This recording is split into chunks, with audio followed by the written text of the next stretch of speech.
こんにちは。ウニアトリエの加藤です。今日はですね、これレモンを描く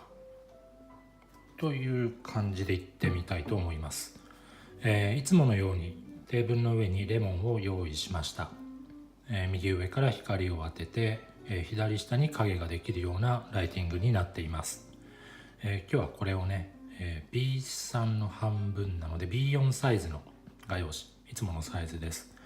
これに書いていこうと思います。では早速始めてみましょう。書き始めなんですけれども、今回みたいな単品、1個だけのものをね、それなりの大きさの紙に書きますので、だいたい原寸の 1.2 倍くらいちょっと大きめのサイズになりますかね。位置を決めるときは何度も言っていますけれども、この光の当たっている日向に対する日陰のこの影の形を意識しながら配置を決めていくといいと思います。今回の場合ですとどうでしょう。この辺りからこんな感じで影になっているかな。で、床に影が映っていて、でレモン特有のこのちょっと突起というかオッチが左後ろにある感じですかね。この段階ではあまり細部の形とかこだわらずに、大きさと配置、配置というのは明暗の形を含めた、この形が画面のどこに入ってくるのかっていう形ですね。それに気をつけて、鉛筆も腹の部分を使って調子をつけていっています。この鉛筆なんですが、見えますかね。こんな感じで結構芯を長めに出しておきます。長めに出しておいたおかげで鉛筆を寝かせて、画面のこの紙の面に対してなるべく寝かせた状態でタッチが入れられると、こんな風な柔らかい調子、この鉛筆がついてるこの色のついてる感じを調子と言いますけれども、なるべく細い線ではなくて腹を使った面で調子をつけていく、そういう感じですね。今回も今ステッドラーの 4B を使っています。例えばこんな感じで調子をつけながら形を見ていっています。形を見ていくっていうのは、輪郭線をあまり強く引きすぎないで、今回も白い布に対して黄色いレモンがポコって置いてあるんですけど、そのレモンのね一番明るいところ、ハイライトは置いといて、レモンのレモン色に見えているこの明るいところは紙の白さに比べるとやはり若干暗く見えてるんですよね。少し暗く見えてる。明るいところでさえ固有色は紙の白さほどは明るくないと。それに対して影の部分は結構ね、黄色いレモンっていうとこの黄色い色って明るいイメージが強いので、なかなか皆さん影つけられない場合が多いんですが、結構思い切ってこのくらいのね調子をつけていってもいいと思います。で調子をつけながらシルエットで見ていく、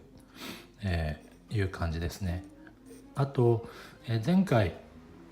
マグカップを描いた時は結構形を丁寧にね、印象が合うように、形プロポーションが合うように時間かけましたけれども、今回のような自然物、例えばレモンだったりリンゴだったりじゃがいもだったり、そういった、自然のものを描く時には若干形が違っていても、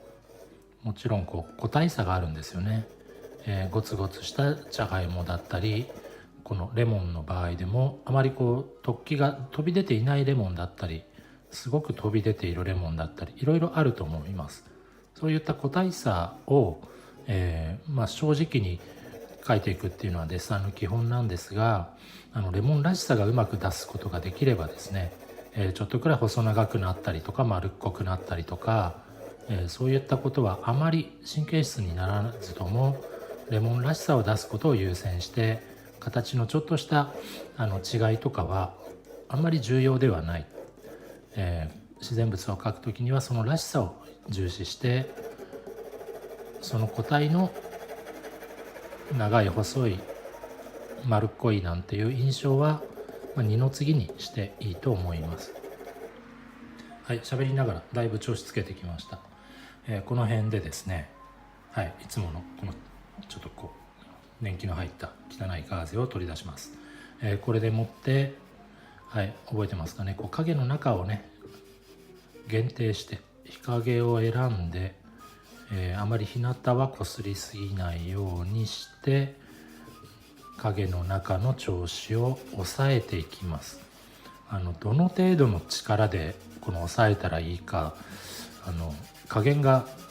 初心者の方はね結構分かりにくい、言葉だけじゃ分かりにくいと思うんですけれども、紙の目をなるべく潰さないようにしたいっていうのがまず前提にあるんですね。紙の目はなるべく潰したくない。なのでそんなにこう力を入れてギュギュギュって押してるわけではないです。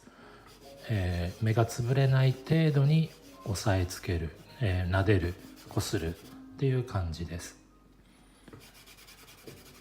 できればねこうアトリエでこんな感じってこうやってみせると一番分かりやすいと思うんですけれども、動画だとちょっとねそれが伝わらないと思うので、想像してください。はい、ちょっと撫でてみました。こんな感じでどうでしょう。撫でる時にちょっと筆圧が変わったりするとムラがねここら辺が少し暗い濃いとか、この辺が少し薄くなっちゃったとか、鉛筆で調子つけた時にはムラなく塗れていた調子も撫でることによって若干その辺が変わると思うんですね。でここから鉛筆で持って、タッチを入れながら書いていきます。今回の場合ですと一番暗いのはこの辺ですかね。この辺からこの辺にかけて、この辺りが結構暗く見えてる感じがします。面の向きに沿ってタッチを入れたり、はい、例えばこんな感じですね。レモンもよく見ると、多角形に捉えられるかなっていう気がします。こんな向きだったり、ここから下はこんな向きだったり。面の向きっていうのは場所によって、それぞれの場所によってちょっとずつ角度変わっていきますので、タッチを入れる時もずっと同じ向きのタッチをただ重ねるだけじゃなくて、変わったらそこでやめる、そして変える、そんな風に、モチーフの面をよく観察して反応反射していきましょう。例えばこんな感じ、今こういった、丸みに対してタッチの向きを考えながら入れていってます。はい、でもう一回この辺でねちょっと撫でてみます。はい、タッチが重なっていくと徐々にこう複雑な調子っていうかね形になってくると思います。形っていうのは立体感ということですけれども、例えばこんな感じ、一番明るいのはここですかね。ちょっとこうハイライトっていうか、柚子肌みたいな、レモン肌ですかね。プチプチプツプツしてる点々が少しこう見えるなっていうのはこの辺り、右上の辺り、そこに対して、一番暗いのは光と影の境目、この辺りですかね。この辺りか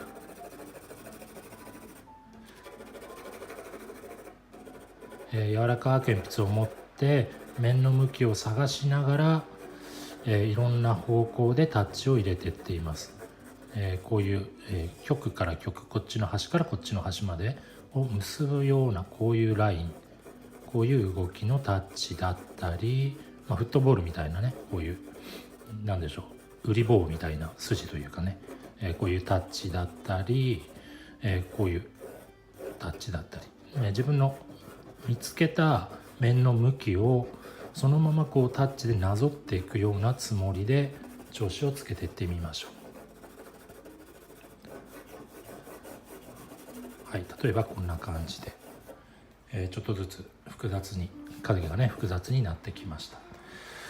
さて、この辺でね一旦こう接地面、床に落ちる影、接地面を少し整えてみようと思います。例えばここですね、この辺に床に落ちる影、ここはね床の方が少し暗いんですよね。レモンではなくて床の方が暗い。こんな感じで調子を、床に落ちる影の際をしっかりと調子をつけておきます。はい、ざっくりですけど今日はこの辺までにしておきましょう。ではまた次回。それでは。